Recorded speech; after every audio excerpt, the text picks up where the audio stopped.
આદેશ હું એકતાનાથ ગુરુ યોગી તુલસીનાથજી બાપુ શ્રી શનિદેવ મંદિર ભવનાથ તલેટી ગિરનાર જુનાગઢ ગુજરાત.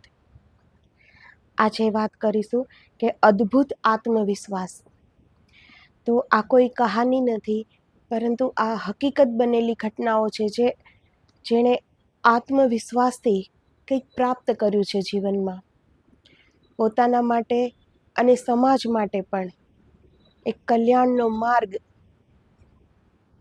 જેણે સ્વયં માટે પણ સાધ્ય હોય અને બીજાનું પણ એમાં હિત હોય, બીજાનું પણ કલ્યાણ હોય. તો એમાં જરૂર હોય છે આત્મવિશ્વાસની.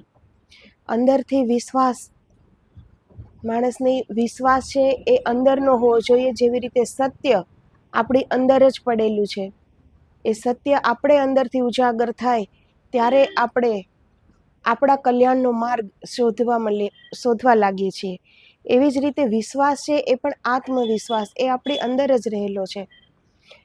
કોઈક બીજાએ કહ્યું કે હા આ કામ થઈ જ જશે, એટલે બીજાના ભરોસે આપણે એ કામ કરીએ તો એ અલગ વાત છે. એ સફળ થાય ન પણ થાય, પરંતુ જેને આત્મવિશ્વાસ છે એ 99 વાર હારીને પણ ઊભો થઈ જશે કે 100મી વાર ફરી ઊભું થવામાં એને કોઈ મુશ્કેલી નહીં લાગે. એ ઊભો થશે, કેમ કે આત્મવિશ્વાસ છે કે આજે નહીં તો કાલે હું આ કાર્ય કરીશ. તો એ વિશે આપણે વાત કરીએ, અદ્ભુત આત્મવિશ્વાસ. મુનિ અગત્ય દરિયા કિનારે ઊભા છે. વાતાવરણ એવું તંગ છે કે બીજા ઋષિ મુનિઓ તો ઠીક, ખુદ દેવો પણ આકાશમાં એકઠા થયા છે. ખારા સાગરને કાંઠે માનવ મહેરામણ તો માતો નથી. આખી માનવ જાતના ઇતિહાસમાં એક અનન્ય ઘટના આજ બનવાની હતી. એ ઋષિ આજ દરિયો પી જવા માટે ઊભા હતા. એ દરિયો પી ગયા કે નહીં એ વાત જાણવામાં કોઈ રસ નથી. એ દરિયા પાર ગયેલા ને અગ્નિ એશિયાના દેશોમાં આર્ય સંસ્કૃતિનો પ્રચાર કરેલો, એટલે જ એ દરિયો પી જનારા કહેવાય. એવા તાર્કિક અર્થ કાઢવામાં પણ મને રસ નથી. ઘણા લોકો જે તર્ક કરે છે ને, તાર્કિક લોકો, કે પૂરો દરિયો તો એક અંજલિમાં અગત્ય મુનિ કેવી રીતે પી ગયા હોય. પરંતુ અગત્ય મુનિએ એ દરિયા એક અંજલિમાં એણે એ પી ગયા હતા એ દરિયાને. કેમ કે એ દરિયાને પાર જઈને અગ્નિ એશિયાના દેશોમાં આર્ય સંસ્કૃતિનો જે એણે પ્રચાર કર્યો. અગર અગત્ય મુનિ ત્યાં ન ગયા હોત તો આપણી સંસ્કૃતિનો પ્રચાર ત્યાં ન હોત. તો એટલે પણ કહેવાય છે કે દરિયો પી ગયા. ગંગા અને બ્રહ્મપુત્રાના સંગમ સ્થાને સંયુક્ત મહાનદીને કિનારે ઊભા રહીને અગત્ય મુનિએ જ્યારે સાગરને અંજલિમાં પૂરવાનો પ્રયત્ન કર્યો હશે, ત્યારે એમના આત્મામાં કેવી અજબ શ્રદ્ધાના સાગર ઘૂઘવતા હશે, એની આછી કલ્પના હું કરી શકું છું. તો જ્યારે એ પીવા ઊભા રહી ગયા હશે સાગરના કિનારે એક અંજલિમાં, કે હું પૂરો સાગર પી જઈશ, તો એનામાં કેટલો આત્મવિશ્વાસ હશે કે હું આ કરી શકીશ, હું આ પૂરો સાગરને પી શકીશ. કેટલો આત્મવિશ્વાસ હશે એનામાં. અગત્ય મુનિ, જેને દેવતાઓ પણ ઝૂકી જતા જેના ચરણોમાં, એટલા મહાન અગત્ય મુનિ હતા. આજ મુનિએ વર્ષો અગાઉ પોતાનું હિમાલય સ્થિત સાધના સ્થળ છોડેલું ને દક્ષિણાયન કરેલું. ઇતિહાસે નોંધેલી વિગત છે, પુરાણો કથે છે કે એ વખતે વિંધ્યાચળ પર્વત ઊભો હતો. એ એટલો ઊંચો હતો કે આકાશને પણ પાર જતો. અગત્ય મુનિએ એને હુકમ કર્યો કે તું આડો થઈ જા, ને એ આડો થઈ ગયેલો.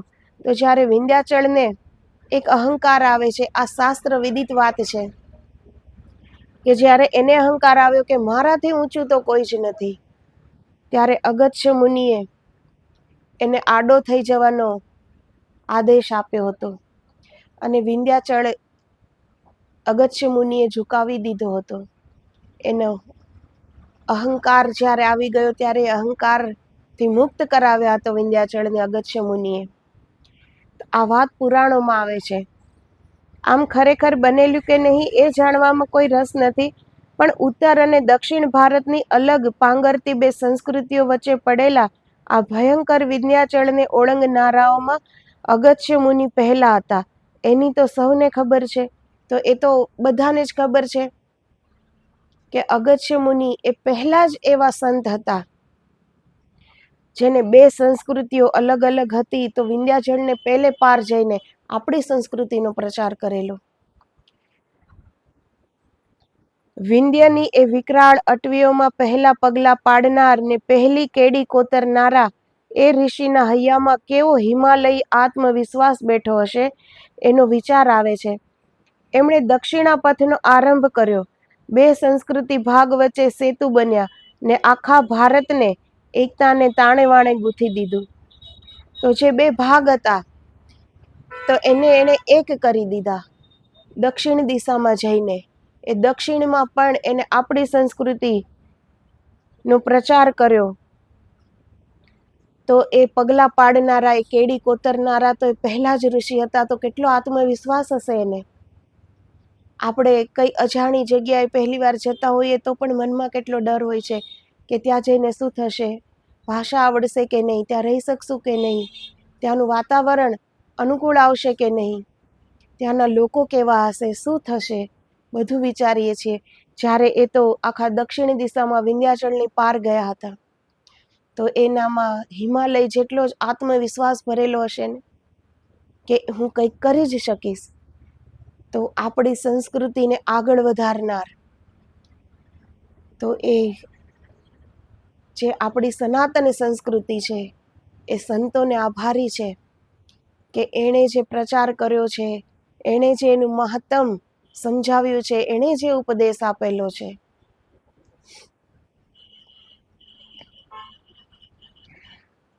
તો એનાથી પૂરું ભારત એક બન્યું છે. જેણે વિંધ્યને વિંધ્યો એ સાગરને અંજલિમાં કેમને ઢબૂરી શકે. તો એમ કહેવાય છે કે જેણે વિંધ્યાચળને વિંધી નાખ્યો હોય, જેણે વિંધ્યાચળને આડો કરી દીધો હોય, ઝુકાવી દીધો હોય, એ એક અંજલિમાં સાગર કેમ ન પી શકે.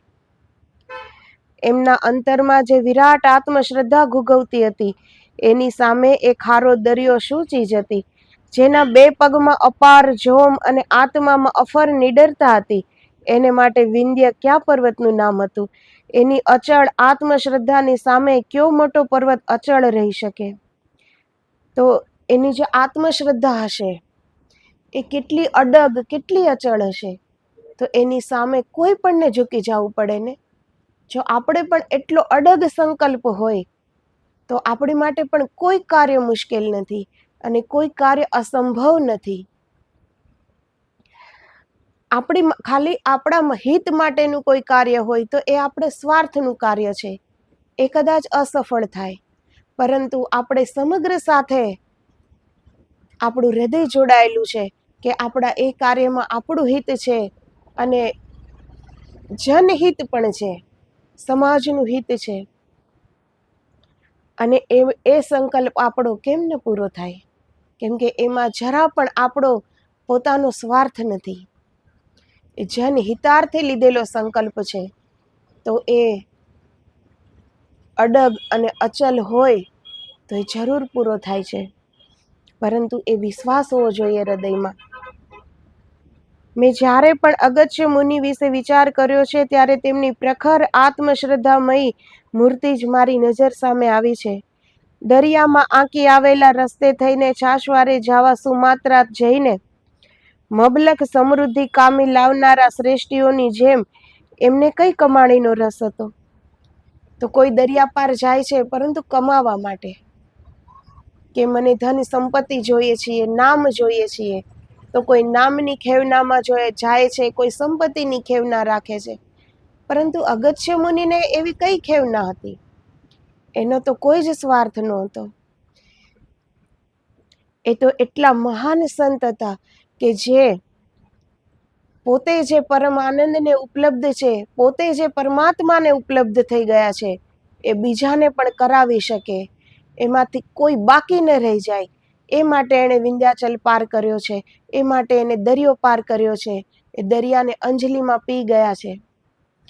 તો અગસ્ત્ય મુનિને પોતાનો કોઈ સ્વાર્થ નથી. એને ક્યાં પૈસા જોઈએ છે બદલામાં, એને ક્યાં નામનાની ખેવના છે.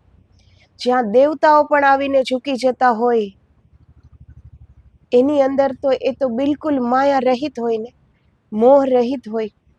તો અગસ્ત્ય મુનિ જ્યાં રામ ભગવાન, સીતા માતા, લક્ષ્મણજી વનવાસ દરમિયાન અગસ્ત્ય મુનિ પાસે પોતે દર્શન કરવા જાય છે. અને એવા તો કેટલાય દેવત્વ અગસ્ત્ય મુનિનો ચરણ વંદના માટે તત્પર રહે છે, ઝંખે છે.